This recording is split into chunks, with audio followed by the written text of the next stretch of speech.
Assalamualaikum warahmatullahi wabarakatuh.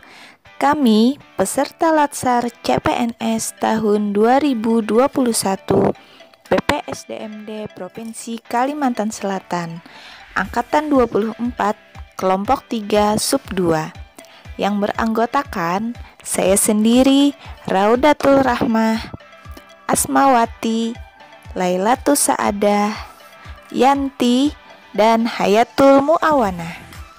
Di sini kami akan memaparkan tentang analisis faktor penyebab pungutan liar. Selamat menyaksikan. Pungutan liar atau yang sering kita dengar dengan sebutan pungli adalah perbuatan yang dilakukan oleh seseorang atau pegawai negeri atau pejabat negara dengan cara meminta pembayaran sejumlah uang. Namun, uang tersebut tidak sesuai atau tidak berdasarkan peraturan. Pungli termasuk dalam kategori kejahatan jabatan, di mana dalam konsep kejahatan jabatan dijabarkan bahwa pejabat demi menguntungkan diri sendiri atau orang lain menyalahgunakan kekuasaannya untuk memaksakan seseorang memberikan sesuatu atau untuk mengerjakan sesuatu bagi dirinya sendiri.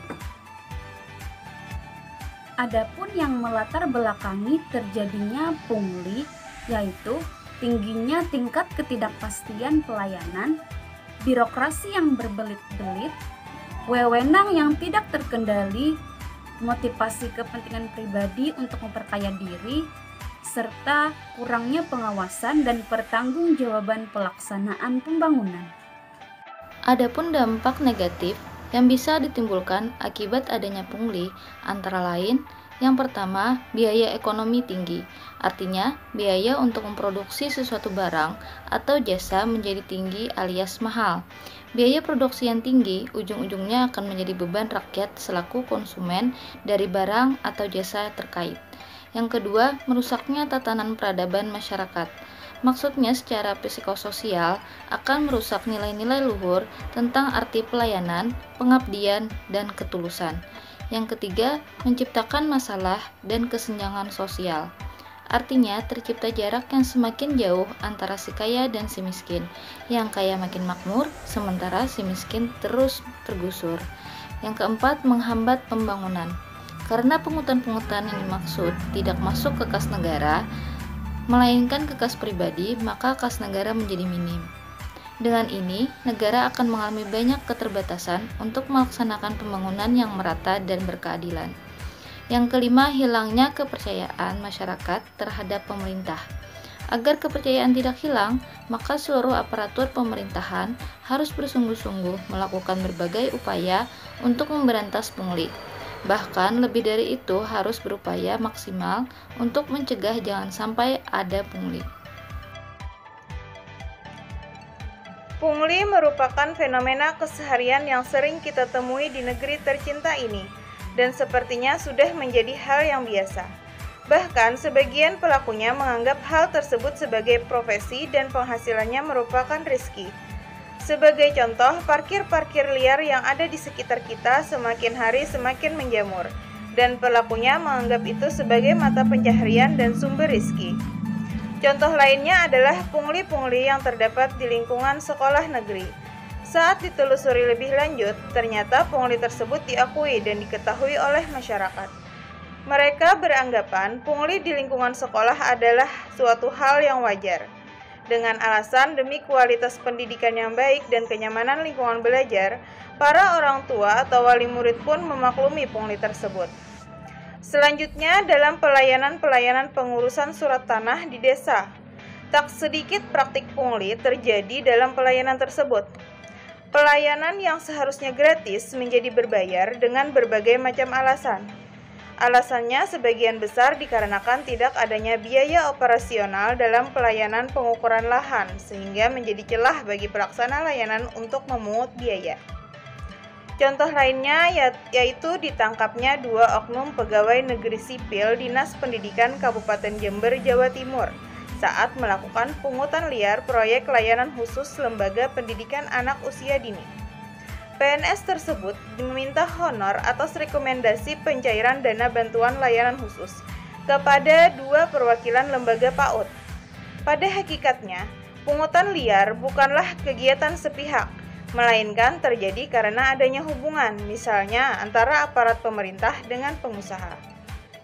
Faktor-faktor penyebab pungutan liar berdasarkan analisis Fishbone, kategori yang pertama yaitu surrounding atau lingkungan, tidak adanya kultur organisasi yang benar sehingga birokrasi organisasi lebih menetapkan dirinya sebagai penguasa daripada sebagai pelayan masyarakat, sehingga cenderung mengabaikan kepentingan masyarakat.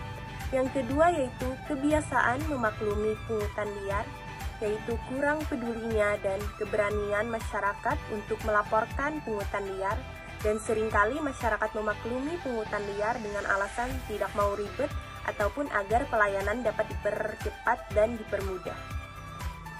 Kategori yang kedua yaitu supplier atau pemasok, adanya penyalahgunaan wewenang dari pejabat publik untuk melakukan tindakan-tindakan yang bertentangan dengan kepentingan umum untuk menguntungkan dirinya pribadi, kemudian penghasilan yang tidak mencukupi kebutuhan hidup karena gaya hidup yang konsumtif, kemudian kurangnya integritas pelaksana pelayanan publik. Kategori yang ketiga yaitu sistem, lemahnya sistem kontrol dan pengawasan dari atasan maupun dari pemerintah sendiri. Kemudian prosedur pelayanan yang panjang, berbelit-belit, sehingga membuat ketidaknyamanan dan ketidakjelasan prosedur pelayanan. Kategori yang keempat yaitu skill, yaitu rendahnya kemampuan dalam melaksanakan pelayanan publik yang menyebabkan pelayanan publik kurang maksimal. Kemudian terbatasnya sumber daya manusia yang ada sehingga proses pelayanan publik yang ada menjadi lama. Berikut cara-cara mengatasi budaya pungutan liar atau pungli. Yang pertama dari unsur pemerintah, yaitu dengan membuat peraturan yang tegas tentang larangan pungutan liar, yaitu melalui keputusan Presiden tahun 2016. Mengadakan satuan tugas yang disebut sapu bersih pungutan liar untuk mencegah terjadinya pungutan liar di lingkungan masyarakat. Memberi sanksi yang tegas kepada para pelaku pungutan liar dan mengadakan pelayanan berbasis online. Yang kedua dari unsur masyarakat, yaitu dengan membentuk sikap tanggap jika ada kegiatan yang berbau pungutan liar, maka masyarakat wajib melaporkan kegiatan tersebut kepada pihak yang berwajib. Dan yang kedua, yaitu dengan mengikuti prosedur dengan tertib saat akan mengurus suatu administrasi. Yang ketiga, dari unsur diri sendiri, yaitu dengan meningkatkan sikap integritas dan disiplin dalam bekerja, dan menanamkan nilai aneka yang kuat di dalam diri sebagai ASN. Berikutnya, membiasakan pola hidup sederhana dan menghindari perilaku konsumtif, dan menyadari bahwa tugas utama seorang ASN adalah melakukan pelayanan publik sebaik-baiknya sehingga kita dapat terjauh dari sikap melakukan pungutan liar. Demikian pemaparan dari kami. Terima kasih. Jangan lupa like, share, dan subscribe ya. Wassalamualaikum warahmatullahi wabarakatuh.